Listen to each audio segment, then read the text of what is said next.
Hi everyone, this video is a quick demonstration of Raceroom Remastered Reshade version 4.1 that I'm yet to update on the race department website, obviously for Raceroom itself. It's just a quick demonstration of what the update 4.1 update brings over version 4, and I'll also quickly cover the installation process, as I've had some inquiries there. I will just say now though quickly, you'll have to put up with me if I'm a bit slow or confused. I have a few small neurological conditions that slow me down somewhat, but I'll do what I can. Right, to demonstrate things quick as I can, this is a default scene. I'll get rid of that. This is the default scene or default Raceroom graphics. No reshade at that moment. This is V4, which brings quite a lot to the table, I think, but it's flawed in quite a few ways. It's blown out a lot of detail in higher light areas, and also a little bit in the clouds, but particularly in that area. This seems to be a bit of a mush of green as well, which can be sort of like shown quite nicely if I go to new update version 4.1. I've fixed all of this blowing out. The whites ever slightly, or the greys that were there, were slightly blown out. I've fixed that, and also the trees, the greenery in version 4 have gone from being a little bit pale and bland to having a little bit more contrast in the mid-tone as well. So there's high level adjustments and mid-tone adjustments in particular in there. What got me aware that things were a bit wrong in version 4 was this particular scene, where when you activated version 4 you saw quite a blown out again area there compared to the original. So in 4.1 I've corrected that with correct tonal values while still retaining the sort of visual look. It's slightly darker in places, slightly lighter in places, in other places as well, but it's basically been corrected with the tone mapping. So that was technically wrong, not only in that but in quite a few ways, which have all just been corrected here. I'll explain more as I go along. This is a default graphics again. See the sun. Version 4.1 blows out the white level quite a bit, so the sun isn't that visible compared to default or vanilla. And then in 4.1 I've corrected it so we've got a bit more tonality and colour back within the sky there. Just gives the tones a bit more correctness, essentially. One good area I've also improved on is the black crush. There was a fault with the file that I found or used in V4, and I've gone back to a different file. So basically when you activated V4 you saw a lot of crush in areas around here, up the door frame and all that. But if you look around here in particular, then go to V4.1, there's a lot more detail. I've restored a lot more detail while also retaining the look in general of everything else. So there's just a good bit of detail that's been restored there. I also like, again with the mid-tones, you go from vanilla to V4, which does look good in my eyes still. It does look appealing. I'm just being a bit of a OCD perfectionist.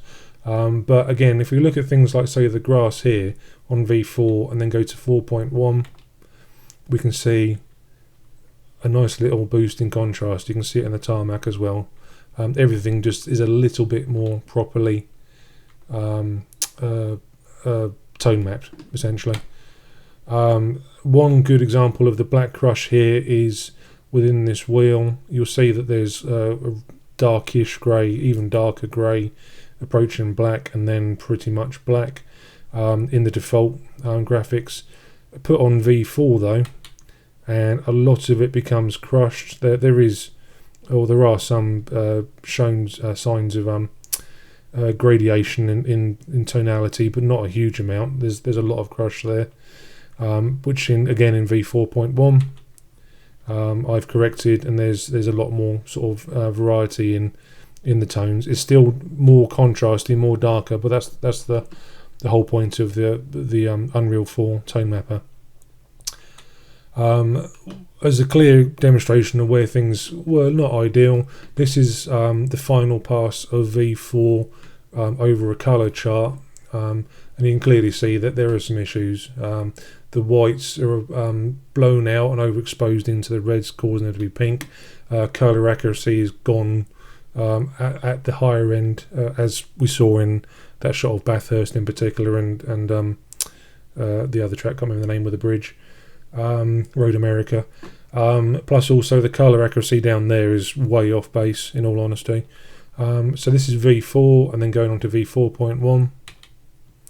A large part of that, the massive amount of that, has been corrected, from being blown out and a bit of a mess, to being corrected. V4, which this shot does look, it's like I say, visually appealing, but V4.1 is tonally more correct, in my understanding. So it looks nice, but technically that is just a bit more proportionally correct. If people think it looks a little bit too dark or too contrasty, if you compare it to vanilla, it's even duller.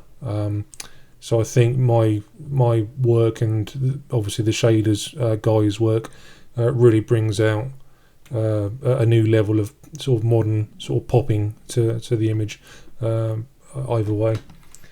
So that is, there you go, that is basically the new stuff in V4.1. Just before I quickly touch on the installation of Reshade itself, I'll just show people the different iterations if people are new to the mod, which ones they might want to sort of consider installing, because that's relevant on the installation process of Reshade. But basically, this is one scene. This is version 1 of the mod, quite stylistic obviously. Version 2 brightens it up, but still quite extreme contrast.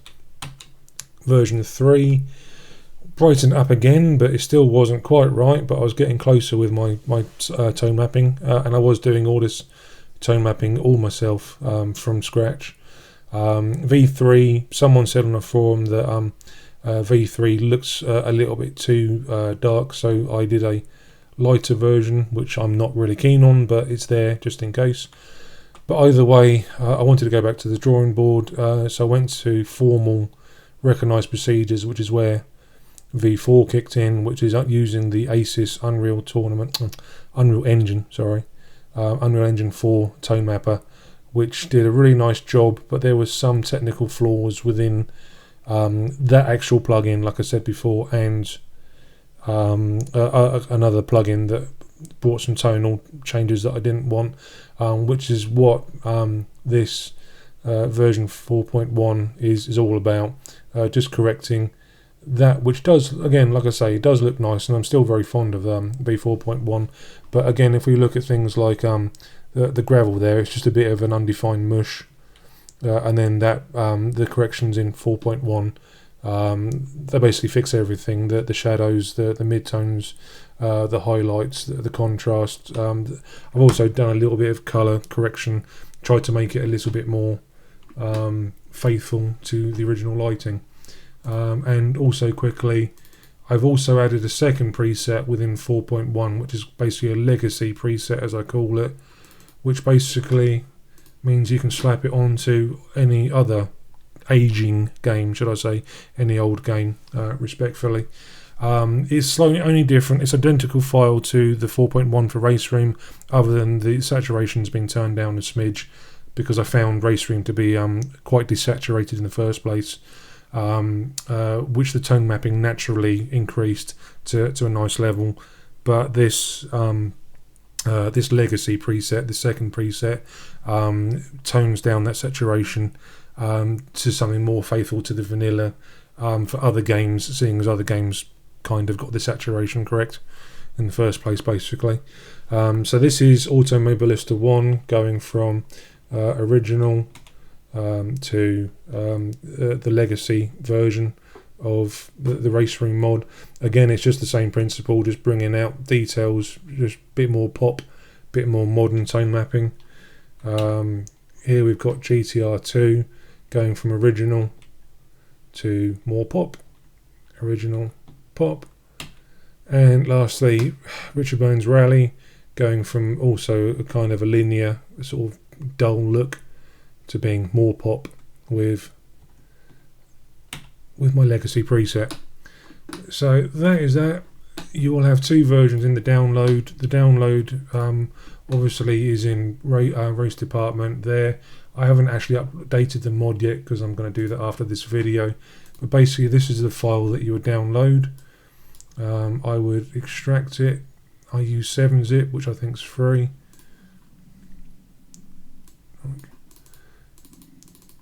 And then these are the files that you'll get. All the stuff you need to know really is in the README file, but I'll go through it all quickly here now, just so it's all covered.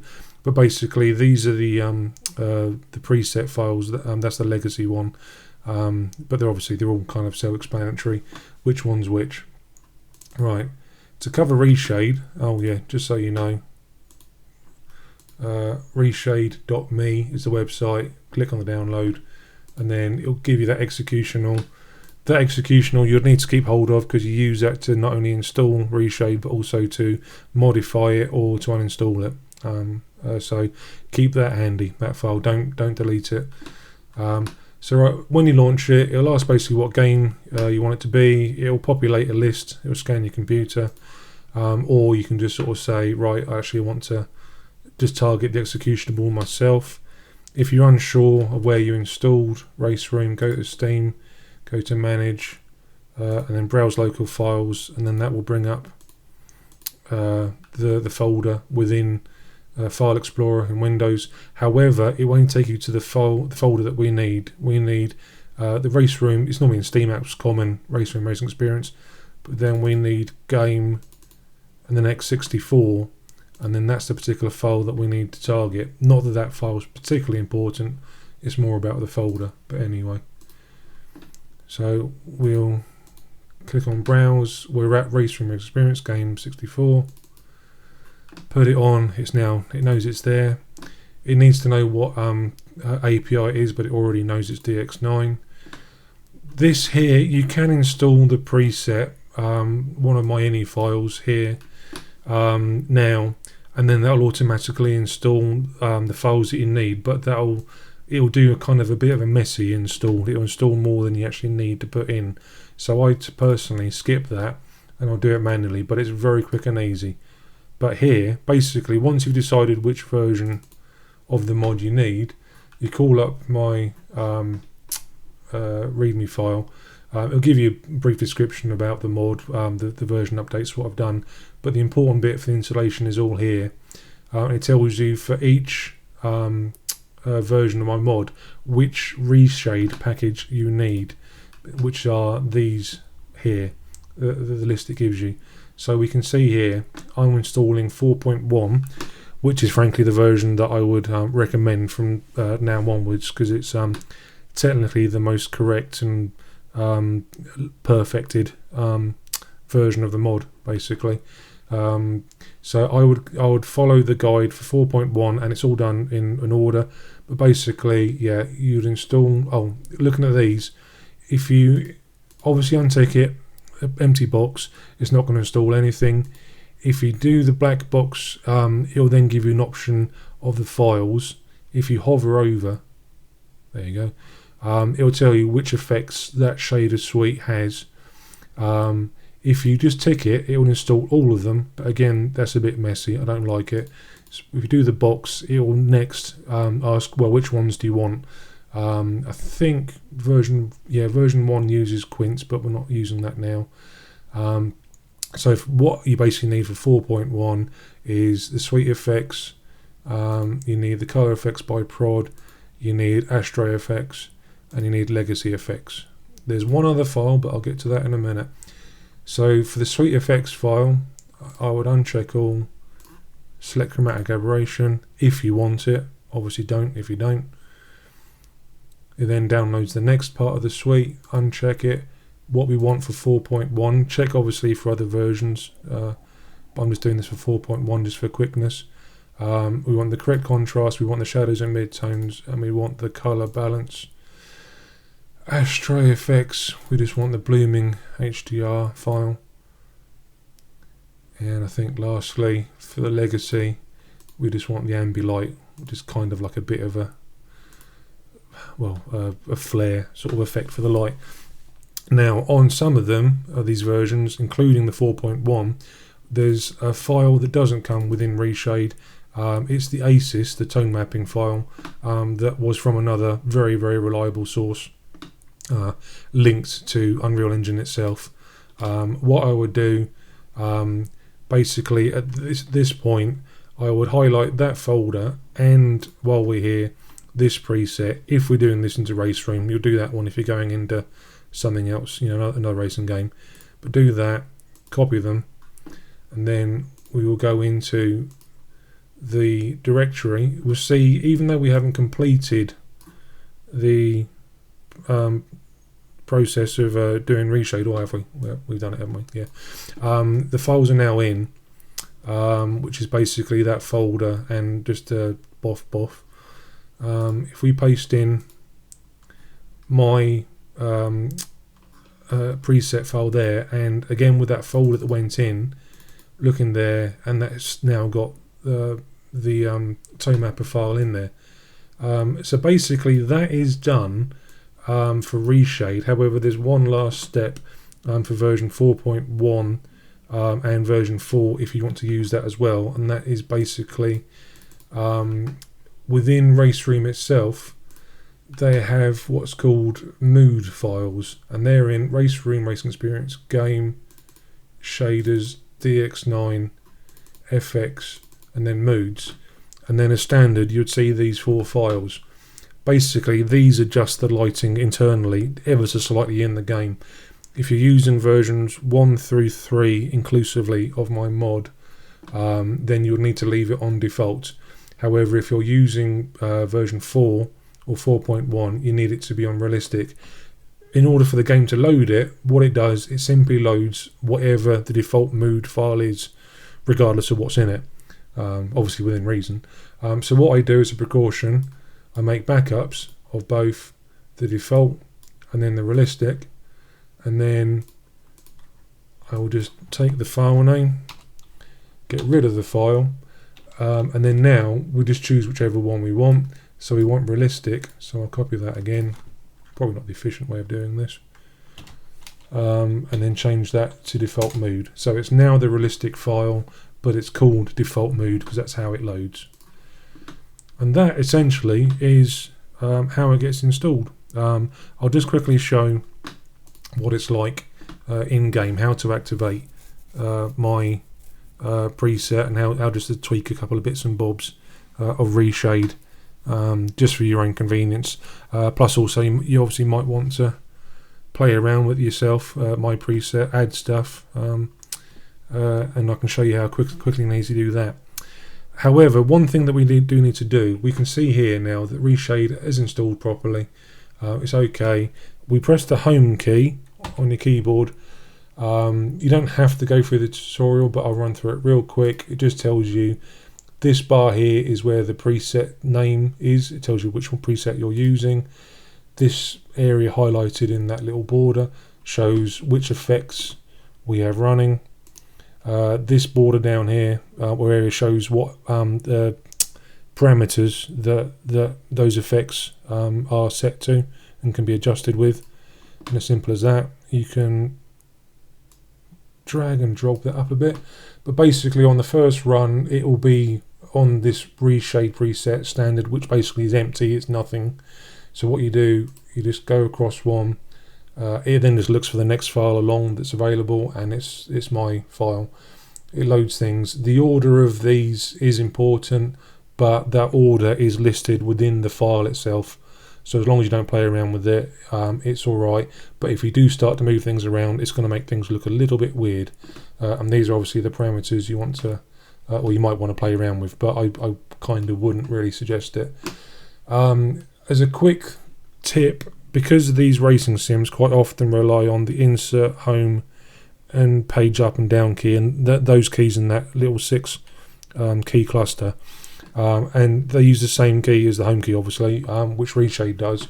I would reassign the key that Reshade has here. So all you do is you click on it and then just say something else.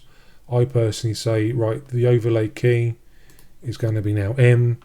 4 keys along, I have the toggle key, and I'll just choose those. The comma and full stop has to move it along to the next preset or not. We've only got one at the minute, but I'll just have them. Once you've done that, you just click back on home, and then you can either toggle it back on and off the actual menu, or using the other key, toggle the actual effect on and off, and you'll be able to see there if it's working or not, if it's enabled or disabled. One other quick little tip is, if you do want to play around with this, disabling anything or changing any parameters, what I would advise to do, just in case you need to revert back to my settings, as if you've made a bit of a mistake or you just want a reference point, you can clone my mod preset. You add a new preset, but you then inherit the current one. You rename it to whatever you want, obviously, say clone, and that will now come up as a completely separate one preset from my one, which you can say, if you did the same key binds as I've just done, you can do that. Obviously enabling and then disabling anything as you want. All of these are kind of essential, aside from the chromatic aberration, which admittedly scales on resolution.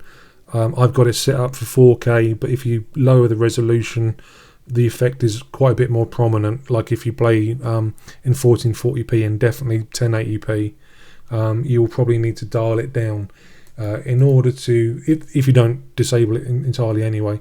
If you want to find something quick and easy, like say you want to say, oh, well, I want to change chromatic aberration, you just untick and then retick it, and then it'll move the list so that effect is on the top of the window there. Reshade, basically, they have various different ways you can control stuff. Sometimes you double tap on the parameter and then you can just type in a number. Sometimes you have to slide the thing around. Sometimes it's just a drop down. You have to play around with whatever it is, but there's the strength. So if the CA is basically too much, just drag it down, adjust it as you want. The ambient light is a fractional bit of haze, very, very small, but I still have it in because that works in conjunction with the bloom. If you don't like the bloom, this is the value to change. Drag it down. This one you can't type in, you have to just drag it around or use them, or just edit the file outside of within Windows itself. So if you don't want bloom, get rid of that. I definitely would not touch this tone mapping element because that would ruin everything. Color balance is small, but I'd leave that alone. That shadows has to be in because that has compensatory tweaks around the two tone mappers. The ACES one is the primary one. That one I've tried to dial out, but that's another story. But that's basically it, really. There's, in terms of performance, there's a small impact. I've got an RTX 2080 Ti, and I typically see about 6 to 7% usage extra on my GPU, running at 4K, almost maxed out graphics.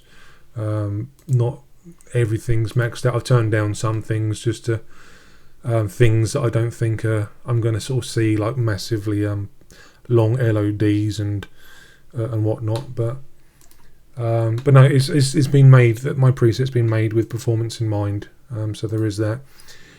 If you do want to change anything, like add or remove the reshade, you simply rerun it again, as it's already known what you already targeted, the executional. I will target again. Yes, it's still DX9. This is a little bit confusing, I find, or not worded particularly correctly.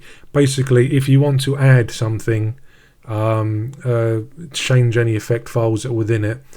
Click modify, and then basically you'll go through the process you did when you installed it, of all the stages of selecting something and then just adding it. Update is only in relation to updating the Reshade program itself. So if you just think, oh, I want to update, the preset that I'm using, don't use the update itself, because that's the program. Choose modify. Oh yeah, and if you obviously didn't do that, did I? Yes, DX9. If you want to get rid of it, just click uninstall, and that will get rid of it. It won't lose all of the files because it's just not a clean installer or uninstaller. My preset file will still be in there. These two files will still be in there, and it will leave a bunch of logs you can get rid of. But otherwise, that is it. Oh, it'll get rid of that as well. But I think that is essentially it. If you want to discuss anything, obviously the main page is on Race Department. I'll put the links in the video description. There's also a discussion. I've got a forum somewhere, or oh, there it is, on KW Studios, the developers' own forum. So a discussion can happen there, wherever it went. There it is. Where I announce stuff, show videos, explain stuff in a bit more specific detail. But I think that is it. So yeah, if you want to contact me, I monitor Race Department and this quite often. So either leave me a message, add to the forum, or if you're kind enough, you can leave me a review, which other people have kindly done. But I think that's it. So yeah, I just hope you enjoy it and have fun.